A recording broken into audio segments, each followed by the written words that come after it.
নমস্কার, কেমন আছো সবাই? আশা করছি ভালো আছো। আর আমরাও খুব ভালো আছি। আবারও একটা নতুন ভিডিও নিয়ে তোমাদের সামনে চলে এসেছি। আজকে একটা নতুন ধরনের ব্রেকফাস্ট তোমাদের দেখিব। তো ব্রেকফাস্টটা কি সেটা তোমাদের দেখিব। আর ব্রেকফাস্টের মধ্যে সবজি সমস্ত কিছু থাকবে, প্রোটিন, ফাইবার, মানে সমস্ত কিছু একটা ব্রেকফাস্টের মধ্যেই পাবো। এই যে দেখো, আমাকে হেল্প করার জন্য অতনুদা এখানে বসেছে, গাজর ছিলছে আর কি। গাজর ছিলতে বসিয়ে দিয়েছি অতনুদাকে। তো চলো ব্রেকফাস্টটা কীভাবে বানাবো দেখাই। এই যে দেখো, ছোটো ছোটো বিম নিয়েছি, কুচি করে নিয়েছি। এবার দিলি ছোটো ছোটো একই রকম সাইজের ক্যাপসিকাম, আর যে অতনদা গাজরগুলো কুচিয়েছিল এই গাজর, সঙ্গে দিলাম টমেটো, আর দিচ্ছি পেঁয়াজ, ছোটো ছোটো করে পেঁয়াজও কাটে রাখলি সেগুলোও দিয়ে দিলি, সব একসঙ্গে দিয়া। এরপরে উপর থেকে কিছু মশলা দিতে হবে, গুঁড়ো মশলা। এই যে হলুদ গুঁড়া দিলাম।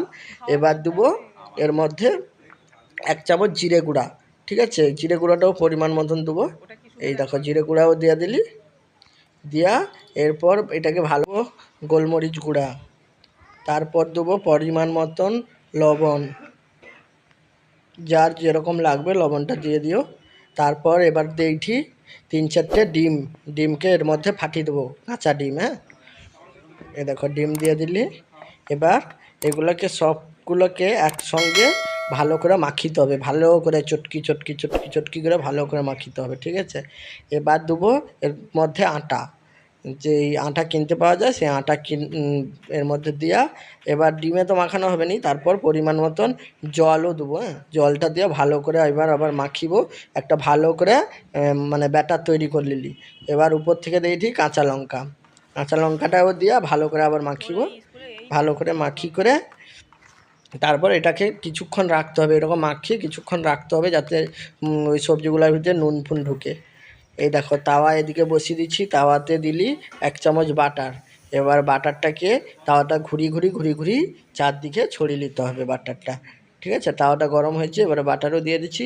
এবার দেবো ওই যে ব্যাটারটা আগে থেকে বানিয়ে রাখছিলি, কিছুক্ষণ পর ওই ব্যাটারটা এর মধ্যে চামচ দিয়ে চারদিকে সুন্দরভাবে, এ দেখো, এক হাতা হাতা লেইটি আর চারদিকে সুন্দরভাবে এরকম করে ছড়িয়ে দিতে হবে। এতে সবজি আছে যেহেতু, তার জন্য ছড়াতে একটু অসুবিধা হবে, তবুও যতটা পাতলা করা যায় পাতলা করে দিলে মানে রান্নাটা তাড়াতাড়ি হবে আর কি। এই দেখো, আমি এইরকম করে চামচটা দিয়ে এরকম এরকম করে সাইড করে সুন্দর একটা গোল করে নিচ্ছি। এবার এই যে তৈরি হয়েছে। এবার কিন্তু এখনও পর্যন্ত আমি বলিনি, এবার দেখো উপর থেকেও আরেকটু বাটার নিয়ে চারদিকে দিয়ে দিতে হবে, যাতে নিচে না লেগে যায়। হ্যাঁ, এবার দেখো এইদিকে আমার খুব সুন্দর করে রান্না হয়েছে, আবার উল্টা দিকেও উল্টে দিলি, উল্টা দিকটাও খুব সুন্দরভাবে রান্না করে নেবো। আর উপর থেকে আবার একটু পিছন দিক থেকে একটু বাটার দিয়ে দিলি। এই খাবারটার নাম হলো গোলা রুটি। ঠিক আছে, এটা একটি বাংলাদেশের খুবই জনপ্রিয় খাবার, আর আমরাও এখন এটা ট্র্যাডিশনাল হয়ে গেছে বিভিন্ন ধরনের বিভিন্ন রকম স্বাদের ব্রেকফাস্ট খেতে। এই জন্যে আমানেও এরকম গোলা রুটি তৈরি করেছি, আর এরকমই কিন্তু গোলা রুটি ঘরে তৈরি করে তোমানে খাবো। মানে এত ভালো টেস্ট হয় না, বলা যাবে না। এতে একটু টমেটো সসের সঙ্গে খাইতে হবে। এগুলা যদি বাচ্চাদের টিফিনে দাও, এতে প্রোটিন ফোটিন সমস্ত কিছু থাকে, তো ভালো হবে। এই যে দেখো কত সুন্দর লাগছে, দেখছো গোলা রুটিটা? তো ভিডিওটা কেমন লাগলো কইবো। ভিডিওটা ভালো লাগলে লাইক কমেন্ট